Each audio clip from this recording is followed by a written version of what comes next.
रिश्वतखोर बहू। ये क्या बात हुई? तुझे पता भी है तो क्या बोल रही है बहू? एकदम सही बोल रही हूँ। अगर आपको मुझसे अपनी इन ऐंठन भरे घुटनों की मालिश करानी है तो मुझे वो देना पड़ेगा जो मैं मांग रही हूँ। एक हाथ दो और दूसरे हाथ लो, सिंपल। बहू हूँ, इसका मतलब ये नहीं कि नौकरानियों की तरह काम करूँ। ये है अमृता और उसकी सास रेखा। अमृता एक नई नवेली बहू है जिसकी शादी कुछ दिनों पहले ही रेखा के बेटे माधव के साथ हुई है। वैसे तो अमृता दिल की बहुत अच्छी है, लेकिन वो कहते हैं ना कि खून का रंग तो दिखता ही है। बस वही डॉन की बेटी होने का रंग यहाँ अमृता में भी दिख रहा है, जो है रिश्वत लेना। जी हाँ, काम चाहे कितना भी छोटा या कितना भी बड़ा क्यों ना हो, हमारी अमृता बहू बिना रिश्वत लिए कुछ नहीं करती। चलिए देखते हैं आगे इनके साथ और क्या क्या होता है। रेखा और अमृता को लड़ते देख ससुर प्रेमचंद वहाँ आता है और कहता है, अरे क्या हुआ? काहे इतना तिल मिला रही हो रेखा? अरे कुछ बोलोगी भी या कानों में हड़ताल हो रखी है तुम दोनों के? देखिए ना पापा जी, माँ जी ने मुझे कहा कि मैं उनके घुटनों की मालिश कर दूं, लेकिन उसके बदले में माँ जी मुझे वो हीरो वाला पुश्तैनी हार देने से इनकार कर रही हैं। क्या? घुटनों की मालिश के लिए हीरो का पुश्तैनी हार कौन मांगता है बहू?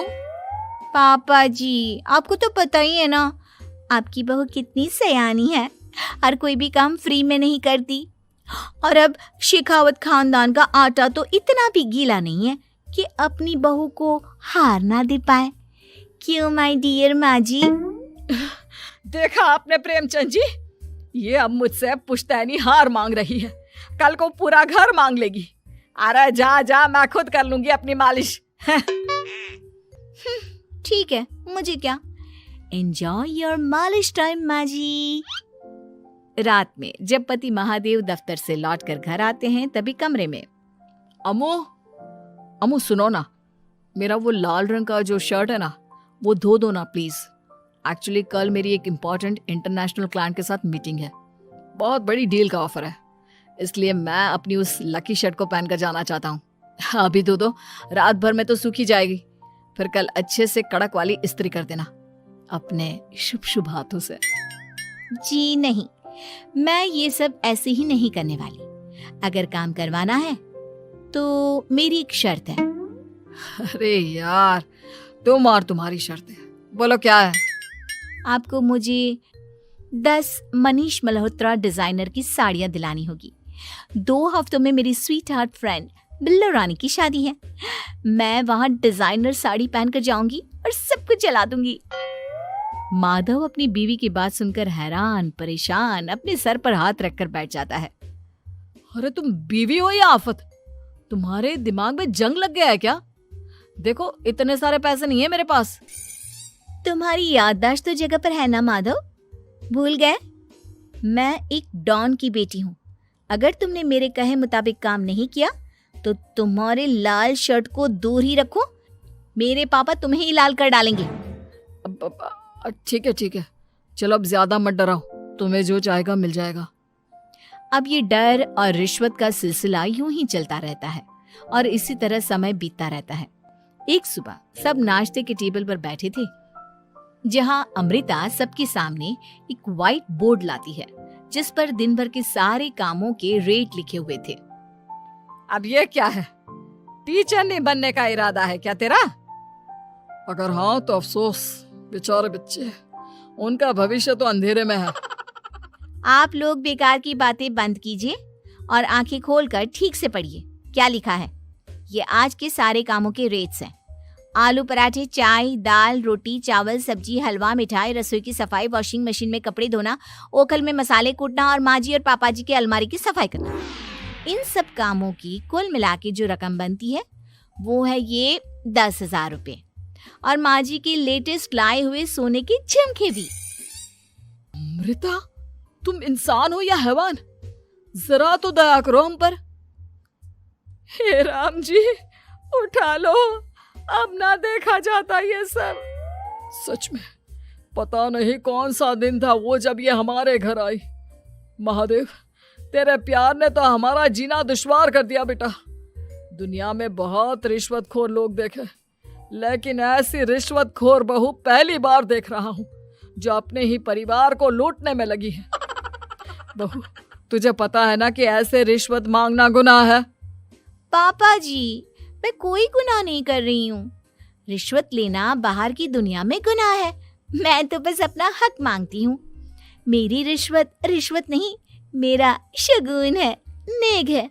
और वैसे भी मैं एक बहू हूँ, इसका मतलब ये नहीं कि मैं सब काम पूरी जिंदगी फ्री में करूँ, आपके चरणों को धोते बैठूं और 24 घंटे आपकी नॉन स्टॉप सेवा करती बैठूं। चलिए छोड़िए, नाश्ता और खाना चाहिए तो बोल दो जल्दी से, वरना मैं चली थिएटर। आज मेरे फेवरेट सलमान की पिक्चर रिलीज हुई है। इतना कहकर अमृता वहां से चली जाती है। इस बेवकूफ का जल्दी कुछ करना पड़ेगा। कुछ दिनों बाद घर में पूजा रखी थी और पूजा में 11 पंडितों का खाना बनाने के लिए कहा जाता है, वो भी नई बहू के हाथों से। देखो अमृता बहू, आज घर में पूजा है, 11 पंडितों को खाना खिलाना है। 56 भोग बना पाओगी? उन्होंने कहा है कि नई बहू के हाथों का खाना ही होना चाहिए, नहीं तो मैं रेखा को ही बोल देता हूँ। ओ कम ऑन पापा जी, खाना तो मैंने फ्री फंड में अपने घर में भी कभी ना बनाया, तो अब आपको क्या लगा कि पूजा का नाम लेकर आप मुझे अपनी झांसी में फंसा लोगे? अरे कल मुही, बस अब बस, पहले सुन भी ले क्या कह रहे हैं हम। तुम्हें जितने पैसे चाहिए, जितने तोहफे चाहिए, सब ले लेना, बस पूजा पाठ में कोई बाधा नहीं आनी चाहिए। ओहो, ये हुई ना समझदारी वाली बात। ठीक है, अब आप लोग निश्चिंत रहिए, मैं ऐसा खाना बनाऊंगी कि उन 11 पंडितों की 11 पुश्तें भी मेरे खाने के स्वाद को याद रखेंगी। अमृता पंडितों के लिए खाना पकाती है और पूजा संपन्न होने के बाद उन्हें केले के पत्तों पर खाना परोसती भी है, जिस पर खाने का पहला निवाला खाते ही वो क्या भोजन है। हम इतनी जगहों पर जाते हैं, लेकिन इतना अच्छा स्वाद तो काफी मुश्किल से चखने मिलता है। रेखा जी, प्रेमचंद भाई साहब, आप लोग सच में भाग्यवान हो कि आपको इतनी सर्वगुण संपन्न बहू मिली है, जिसके हाथों में साक्षात माँ अन्नपूर्णा विराजती है। सर्वगुण संपन्न, सबको संपन्न कर देगी यह खूंखार औरत। कुंडली मार कर बैठ गई है मेरे बेचारे बेटे के जीवन में। एक मिनट, अरे ये बात मेरे इस बूढ़े दिमाग में पहले कैसे नहीं आई? इस अमृता की बच्ची को मैं अपने घर से बाहर कैसे निकालूं? इसका उपाय तो पंडित जी के पास जरूर रहेगा। रेखा अगले दिन पंडित जी के पास जाकर उन्हें अमृता के बारे में सब कुछ बता देती है, जिसे सुन पंडित जी भी परेशान हो जाते हैं। अरे, ऐसी बहू तो 7 जन्मों में भी किसी को नसीब ना हो भगवान। देखिए रेखा जी, आपकी रिश्वतखोर बहू और आपके बेटे की कुंडलियों को जोड़कर देखा है मैंने, लेकिन इसमें तो यही बता रहे हैं कि ये आपके जीवन से कभी नहीं जाने वाली। इसलिए उससे सुधारने के लिए जल्दी आप लोगों को ही कुछ करना होगा, नहीं तो एक दिन वो आप लोगों को कंगाल करके ही दम लेगी। नहीं, ऐसा हरगिज नहीं होगा। मैं कुछ करूंगी, हाथ पे हाथ धरे नहीं बैठूंगी मैं। वहीं घर पर अमृता को ये पता चल जाता है कि उसकी सास रेखा पंडित जी के पास उसकी और महादेव की कुंडलियां लेकर गई थी, और इस पर जब रेखा घर लौटती है तब वाह माँ जी वाह, बहुत ही ज्यादा सयानी निकली आप तो। लेकिन मैं आपको एक बात बताना चाहती हूँ कि मेरी और महादेव की कुंडलियां जोड़कर पूजा पाठ और हवन करके भी कुछ नहीं मिलेगा, क्योंकि मैं ऐसी बला हूं जो आप सबकी जिंदगियों से अब कभी नहीं टलने वाली, फिर चाहे आप कितने भी टोटके हवन या उपाय कर लें। तो खुद को समझती क्या है रे बदतमीज, तुझसे बात करना तो दूर, मुझे तो तेरी शक्ल देखना भी नहीं पसंद। अब सास बहू के बीच एक अनकहा सा युद्ध छिड़ जाता है।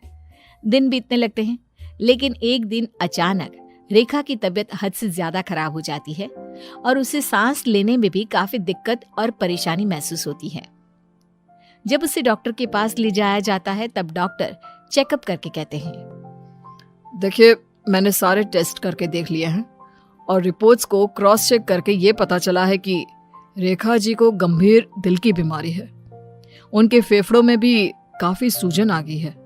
उनका जल्द से जल्द ऑपरेशन करना होगा, वरना आई एम सॉरी टू से उन्हें बचाना मुश्किल हो जाएगा। ये खबर सुनकर प्रेमचंद और माधव दोनों हक्का बक्का रह जाते हैं। लेकिन डॉक्टर साहब, कितने पैसे लगेंगे ऑपरेशन के लिए? और उसके बाद रेखा पूरी तरह ठीक तो हो जाएगी ना? जी हाँ, इस ऑपरेशन के बाद वो बिल्कुल ठीक हो जाएंगे, लेकिन वो तभी हो सकता है जब ऑपरेशन टाइम से हो पाएगा। और रही बात ऑपरेशन के खर्चे की, तो उसमें तकरीबन 6 से 7 लाख रुपए तक लग सकते हैं।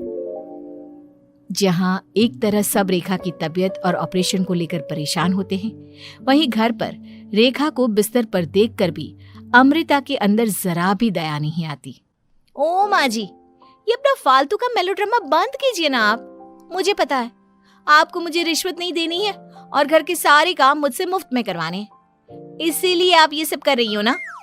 सीरियसली अमृता, ऐसे हालात में तुम ऐसी बातें कैसे कर सकती हो? हम यहाँ परेशान हैं कि ऑपरेशन कैसे कराएंगे, बैंक में इतने पैसे भी नहीं है, और तुम माँ को ताने सुना रही हो। अरे अमृता बहू, मैं भला ढोंग क्यों करूंगी? हम 6 से 7 लाख का बंदोबस्त कैसे करेंगे? करेंगे पापा, कैसे भी करेंगे। अमृता, अगर कभी भी जिंदगी में तुमने मुझसे सच्चा प्यार किया है, एक पल के लिए भी सही, तो तुम्हें आज इस परिवार, इस घर की नींव, मेरी माँ को बचाना होगा। हमने अपना सब कुछ तुम्हें दे दिया है, अब तुम्हारी बारी है अपने किए का हिसाब चुकाने की। मुझे पता है तुम्हारे अंदर भी दिल है। अमृता बिना कुछ कहे वहां से चली जाती है और अपने कमरे में जाकर वो अलमारी में से अपनी माँ की तस्वीर को निकालकर अपने सीने से लगाती है और भावुक हो जाती है। माँ, आपके जाने के बाद पापा ने ही मेरा ख्याल रखा, लेकिन उनकी वजह से ही मुझ में काफी बुरी आदतें भी आ गई। शायद मुझे इतना बुरा आपकी गैर मौजूदगी ने ही बनाया। मैंने कभी आपकी लोरी नहीं सुनी, आपकी गोद में नहीं सोई, आपके हाथों से अपने बालों की चंपी नहीं करवाई, क्योंकि वक्त से पहले ही आप मुझे यहाँ छोड़कर चली गई। लेकिन अब मैंने जितना भी इस घर से लिया है, उतना सूद समेत चुकाने की बारी आ गई है। अब मैं अपने रहते अपने प्यार को भी उसी दर्द से नहीं गुजरने दे सकती जो मैंने आपके नहीं होने से सहा है। अमृता तुरंत ही अपने सारे पैसे और गहने माधव को लौटा देती है और रेखा का ऑपरेशन किया जाता है। रेखा ठीक हो जाती है और जब घर आती है तब अमृता दरवाजे पर आरती की थाली लिए खड़ी होती है। वेलकम होम माँ जी, आई मिस्ड यू। पता है कितने दिनों से किसी के भी साथ लड़ाई नहीं की थी मैंने, और ना ही किसी से रिश्वत मिली मुझे। क्या? हमें तो लगा था कि तेरी अकल ठिकाने आ गई है, लेकिन तू तो अभी भी जैसी की तैसी ही है। माँ जी, पूरी बात तो सुनिए। हाँ, ये सच है कि मैं रिश्वत लिए बिना नहीं रह सकती लेकिन अब ना मेरी रिश्वत बदल गई है। अब मुझे हर काम के बदले झप्पी, अपनापन, प्यार और अपनी इस माँ का दुलार चाहिए ये सब तो हम तुझे भर भर के दे सकते हैं बेटा। पूरा घर एक साथ अमृता को जोर की झप्पी देता है और सब हंसते मुस्कुराते घर के अंदर चले जाते हैं।